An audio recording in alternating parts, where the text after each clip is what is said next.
ये भी एक बहुत इंपॉर्टेंट टॉपिक है, यूजली हर साल इसमें से कोई ना कोई सवाल आता है।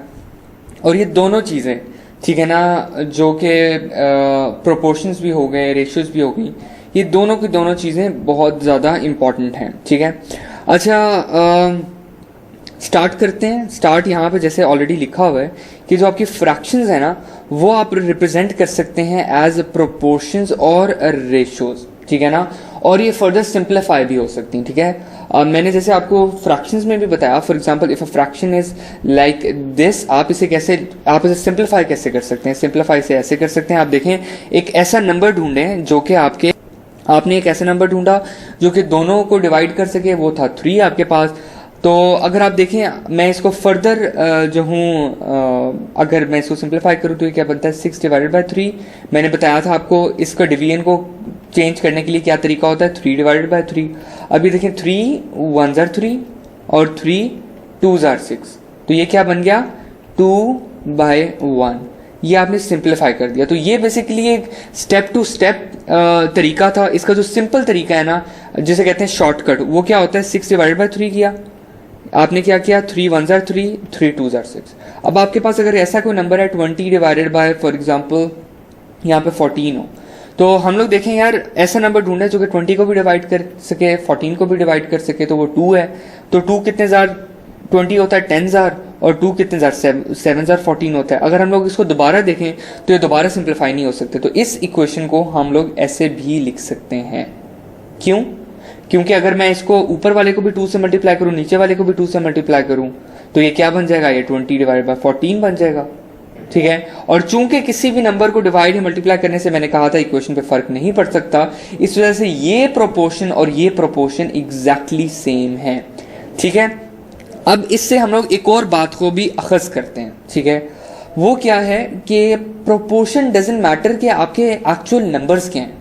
ठीक है ना, प्रोपोर्शन में ये फर्क नहीं पड़ता कि आपकी न्यूमरेटर और डिनोमिनेटर में नंबर्स क्या हैं, बल्कि क्या फर्क पड़ता है कि आपकी ओवरऑल फ्रैक्शन कैसे है। और यही हमारे पास क्या है, प्रोपोर्शंस हैं। ठीक है ना, या रेशोज हैं। ठीक है, तो अगर मैं इस तरह से लिख रहा हूं कि फॉर एग्जांपल 2 डिवाइडेड बाय 3, तो इसको मैं कैसे लिख सकता हूं, 2/3 या 2/3।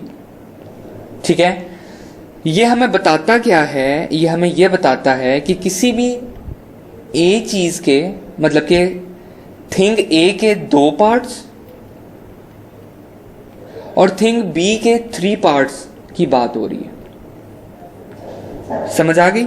अब मैंने आपको ये बात बताई कि सिंप्लीफाई करने से कोई फर्क नहीं पड़ता। फॉर एग्जांपल मैं इनको 2/2 से मल्टीप्लाई करता हूं, आपके पास क्या आएगा, 4/6 आ जाएगा। ठीक है, अगेन आप ये कहें कि यार इसके 4 पार्ट्स और इसके 6 पार्ट्स। ठीक है, जब भी आप पार्ट्स की बात करते हैं तो आप हमेशा सिंप्लीफाई करके बात करते हैं, क्योंकि आप रेशोज की बात कर रहे होते हैं।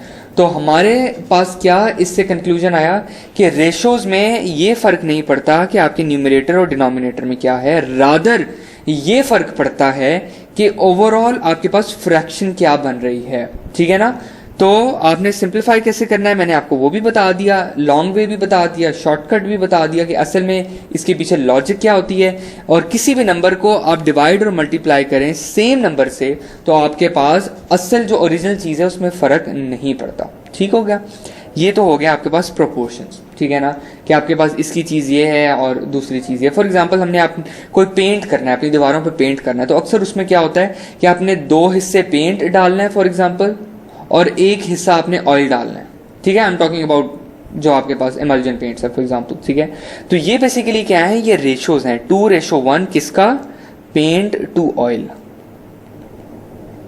ठीक है, अब मैं क्या काम करता हूं, मैं कहता हूं ठीक है मुझे बता दिया गया है कि मैंने इस रेशो से डालना है। इसका मतलब ये तो नहीं है कि हमेशा मैंने 2 डब्बों में 2 डब्बे लेने हैं और उसमें 1 डब्बा मैंने ऑयल डालना है। मैं ऐसा भी तो कर सकता हूं कि अगर मेरे पास 4 डब्बे ऑयल पेंट के हों तो, और मैं 2 डब्बे उसमें ऑयल डालूं, तो ये क्या बनेगा, ये 4/2 बनेगा, ये 2/1 बनेगा। क्या हो रहा है बेसिकली, इनकी जो रेशोज हैं वो सेम रह रही हैं।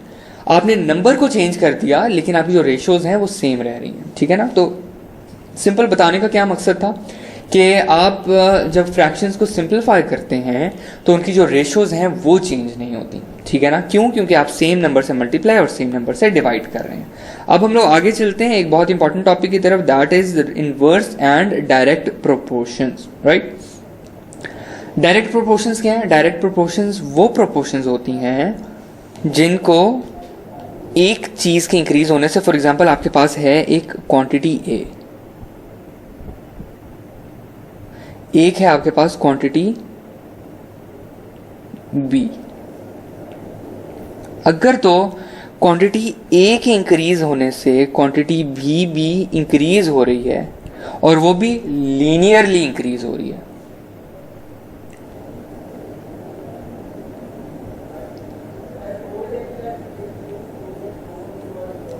तो वो क्या हो जाता है आपके पास? Direct proportion, linear direct proportion.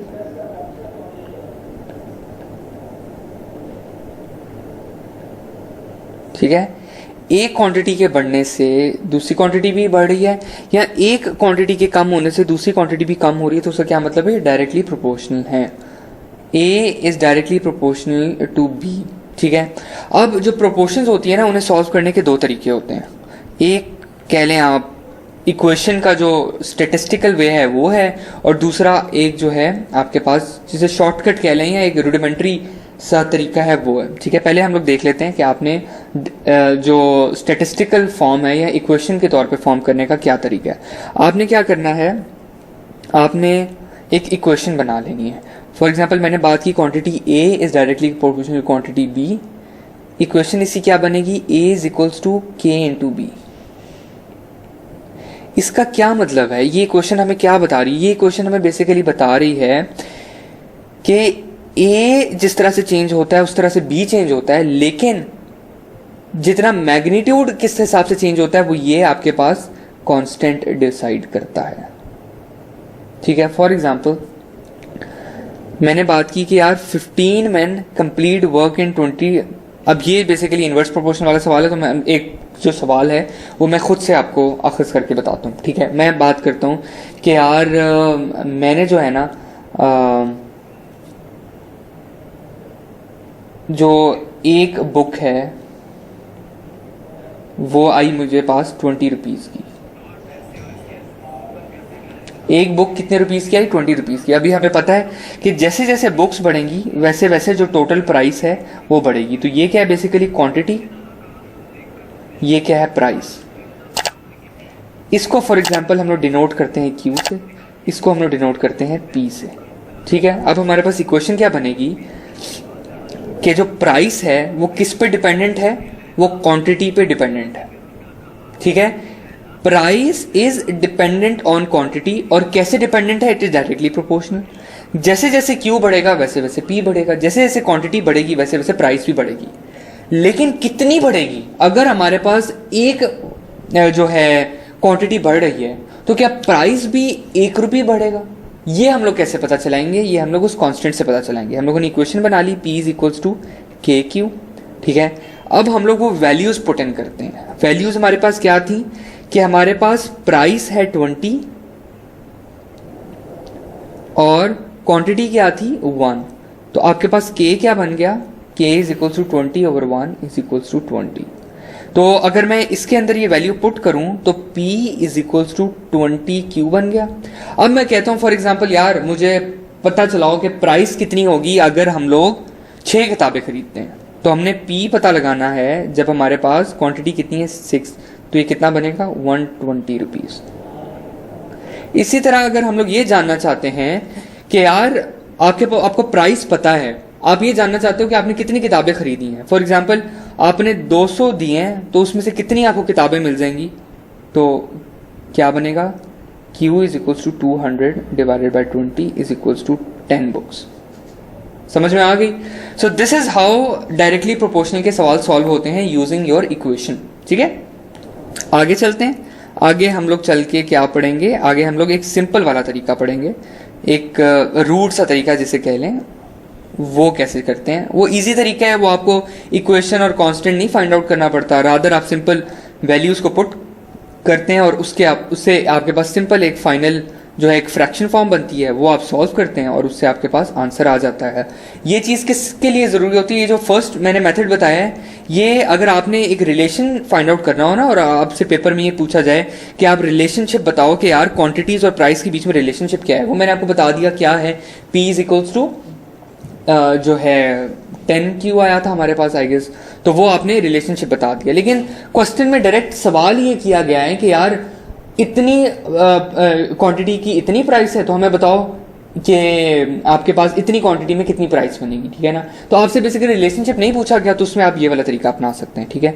वो तरीका क्या है? इधर आपने लिखा प्राइस, इधर आपने लिखा क्वांटिटी, ठीक हो गया। 10 रुपए में आपके पास एक किताब आती है, वो पूछ रहे हैं कि यार 100 रुपए में कितनी किताबें आएंगी, या इसको जैसे हमने पहले डिनोट किया था, इसको हम लोग क्यू से डिनोट करते हैं। ये आपने एक टेबल बना लिया। से अगला तरीका क्या है? आपने इनकी क्रॉस मल्टीप्लिकेशन करनी है, इसको मल्टीप्लाई करना है इसके साथ, इसको मल्टीप्लाई करना है इसके साथ, और बीच में इक्वल का साइन लगाना है। तो ये क्या बनेगा? 10 into Q is equals to 100 into 1। तो 10Q is equals to 100। Q find out करने के लिए क्या करेंगे? क्योंकि इसके साथ मल्टीप्लाई हो रहा है, वहां जाके डिवाइड हो जाएगा। आई होप कि आपको ये तरीका पता है कि ये ऐसा क्यों होता है। इसको भी अगर मैं आपको थोड़ा सा डिटेल में बताऊं तो ये ऐसा इसलिए होता है, असल में आप ये भी मैं शॉर्टकट बताया कि यहाँ पे मल्टीप्लाई हो रहा है तो वहां पे क्वेश्चन की उस तरफ जाके डिवाइड हो जाएगा। असल में क्या होता है कि इस 10 को खत्म करने के लिए, क्योंकि मैंने Q की वैल्यू फाइंड आउट करनी है, ठीक है, तो इस 10 को खत्म करने के लिए मैं ये काम करूंगा, ठीक हो गया। बेसिकली हमने क्या किया है, यहां से भी 10 मल्टीप्लाई किया है और 10 को डिवाइड भी कर दिया है। तो होगा क्या? बेसिकली यहां से 10 खत्म हो जाएगा और वहां जाके ये बेसिकली जो 10 है वो डिवाइड हो जाएगा। सो this is how things work, ठीक है। यहां से ये ट्रांसफर नहीं हो गया, रादर हमने ये वाला 10 एक अलहदा लेकर आए थे, ये 10 इसके साथ कैंसिल हो गया, और चूंकि ये 10 फिर Q के साथ मल्टीप्लाई हो रहा था, ये वहां जाके डिवाइड हो गया, ठीक होगा। तो आपके पास Q की वैल्यू क्या आएगी? 100 divided by 10 is equals to 10। तो आप 100 रुपए के अंदर कितनी किताबें खरीद सकते हैं? आप 10 किताबें खरीद सकते हैं। तो ये दूसरा तरीका है सॉल्व करने का। अगर मैं सवाल देखूं नीचे वाला, ये जो बी पार्ट है, दिस इज आई होप के ये है डायरेक्ट प्रोपोर्शंस का, तो हम लोग इसको सॉल्व करके देख लेते हैं, ठीक हो गया। सवाल क्या दिया गया है? सवाल ये दिया गया है कि 15 डजन एग्स जो है ना वो 202.5 रुपए कॉस्ट करते हैं, तो 8 एग्स कितना कॉस्ट करेंगे, ठीक हो गया। एक बात याद रखनी है इस तरह के सवालों में, ये मैंने स्पेसिफिकली सवाल इसलिए रखा है क्योंकि आपके जो एग्जाम के अंदर एग्जामिनर ट्रिक करने के लिए यूनिट्स को अक्सर चेंज करता है। ये बात की गई है डजन्स की, ये बात की गई है सिंगल यूनिट्स की। तो आपने जब भी सवाल सॉल्व करना है, आपके जो यूनिट्स हैं वो कंसिस्टेंट होने चाहिए। तो अगर मैं इधर लिखता हूं एग्स क्वांटिटी और इधर मैं लिखता हूं एग्स प्राइस,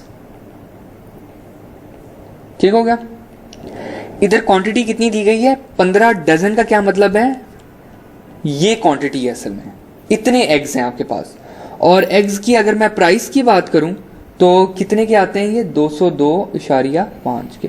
अब वो कह रहा है 8 अंडों की प्राइस क्या होगी? आपने यहाँ पे 8 लिखा, यहाँ पे P लिखा, तो P किसके इक्वल होगा? P इक्वल होगा, आपने क्रॉस मल्टीप्लाई किया 8 इंटू 202.5 डिवाइडेड बाय ये चीज, ये आपके पास फाइनल आंसर निकलेगा। सो this is how you solve direct proportions. अब बात करते हैं हम लोग इनवर्स प्रोपोर्शंस की। इनवर्स प्रोपोर्शंस क्या होती हैं? इनवर्स प्रोपोर्शंस होती हैं एक चीज के बढ़ने से दूसरी चीज कम हो जाए, या दूसरी चीज के बढ़ने से एक चीज कम, ठीक है। तो इस केस में क्या होता है? इस केस में ये होता है कि A quantity is inverse proportional to B quantity, और इसके केस में क्या हो जाता है? A is equals to K over B। ये आपके पास बन जाती है इक्वेशन। अब मैं बात करूं ये वाले सिंपल सवाल की, if 15 men complete work in 20 days. अब आपको ये पता है कि याद रखिएगा जब भी इस तरह का सवाल आए कि आप काम कर रहे हैं और उसमें कितने दिन लगेंगे, आपको पता है जितने ज्यादा लोग होंगे उतना कम टाइम लगेगा और जितने कम लोग होंगे उतना ज्यादा टाइम लगेगा। तो ये क्वेश्चन कौन सा, इनवर्स प्रोपोर्शन है। क्यों? क्योंकि एक क्वांटिटी की इंक्रीज होने से दूसरी क्वांटिटी आपकी डिक्रीज हो रही है। ठीक है, तो हम बात कर लेते हैं, एक क्वांटिटी है आपकी नंबर ऑफ मैन और दूसरी क्या है, नंबर ऑफ डेज। ठीक हो गया। और हमने क्या कहा कि आपके जो नंबर ऑफ डेज हैं वो डिपेंड करते हैं किसके ऊपर, नंबर ऑफ मैन के ऊपर। ये क्या बन जाएगा, D is equals to K/M। ठीक हो गया। नंबर ऑफ डेज अगर आप मैं देखूं 20 दिनों में 20 दिन लगते हैं अगर 15 मैन काम करें, ठीक है ना, 20 दिन लगते हैं अगर 15 काम करें। ठीक हो गया। ये कितना बन जाएगा, तो K की वैल्यू क्या आ गई, 300। तो ये क्या बन गया, फाइनल इक्वेशन क्या बन गई, D is equals to 300/m।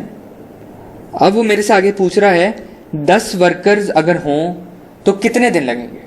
तो D इज इक्वल्स टू 300/10 कितना बन गया, ये 30 डेज। ठीक है, this is how you solve inverse proportions. अब मैं इसी तरह जैसे मैंने पहले आपको 2 तरीके बताए थे, मैं दूसरा मेथड भी आपको बता देता हूँ और दोनों एक्सेप्टेबल हैं आपके एग्जाम के अंदर। इट डजेंट मैटर आप किसी भी तरीके से सॉल्व करें, दोनों चीजें एक्सेप्टेबल है। मैंने आपको गेन बता दिया। अगर मैं पेपर में पूछा जाता है ना कि find the relationship between number of man and number of days, तब ये वाला जो इक्वेशन वाला तरीका है आप तब वो यूज करेंगे। अगर आपसे सिंपल पूछा जा रहा है कि जैसे सवाल में पूछा जा रहा है कि कितने दिन लगेंगे 10 वर्कर्स को सॉल्व करने के लिए, तो आप सिंपल ये वाला तरीका है अपना है, इट डजेंट मैटर। तो इधर आपने लिखा मैन, इधर आपने लिखा डेज, तो क्या हो रहा है, 15 मैन 10 दिन लगाते हैं, तो आपने क्या करना है, 10 लोग कितने दिन लगाएंगे। उधर आपने किया था क्या, उधर आपने किया था क्रॉस मल्टीप्लिकेशन, इधर आप क्रॉस मल्टीप्लिकेशन नहीं करेंगे, इधर आप स्ट्रेट मल्टीप्लिकेशन करेंगे और इसको इक्वल टू लगा देंगे। तो 15 को 10 से मल्टीप्लाई करेंगे और x को, या इधर हमने पिछले क्वेश्चन में पिछले मेथड में चूंकि यहाँ पे d से डोनेट किया था, तो हम लोग यहाँ भी d से ही डोनेट करेंगे। ये d आ गया, d इंटू 10। ठीक है, तो ये 20 है, सॉरी, ये बन गया 300 divided by 10 is equals to d is equals to 30। Answer same आया आपके पास। So this was all about ratios, proportions, इनको सिंप्लीफाई कैसे करना है और रेशियो को सिंप्लीफाई